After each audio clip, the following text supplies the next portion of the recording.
అంతా ఐటీ వాళ్ళకే చెప్తున్నారు. నాన్ ఐటీ వాళ్ళ పరిస్థితి ఏంటి అని చెప్పేసి అడుగుతూ ఉన్నారు. వాళ్ళు దేని మీద ఎక్కువ ఫోకస్ చేయాలి? ఏ స్కిల్స్ ప్రధానంగా నేర్చుకోవాలి? అందరూ ఒకటేనండి. ఐటీ, నాన్ ఐటీ అన్నది చాలా తక్కువ.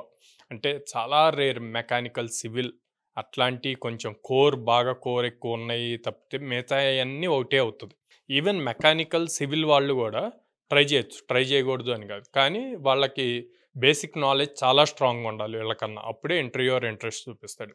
నాన్ ఐటీ వాళ్ళ పాయింట్‌కొస్తే వీళ్ళకి ఐటీకి సంబంధించిన ఫౌండేషన్స్ ఉండవు. నాన్ ఐటీ వాళ్ళ సబ్జెక్ట్స్‌లో కాలేజ్ లెవెల్‌లో.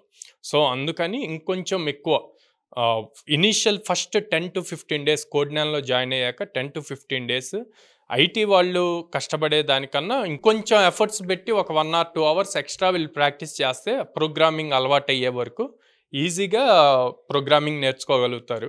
అండ్ నేను చెప్పినట్టు communication skills, logical skills, soft skills and then technical skills స్ట్రాంగ్‌గా నేర్చుకుంటే మేము చెప్పినట్టు యాజ్ ఇట్ ఈజ్ వాళ్ళకొచ్చిన ఆపర్చునిటీస్ అన్నీ క్రాక్ చేయగలుగుతారు.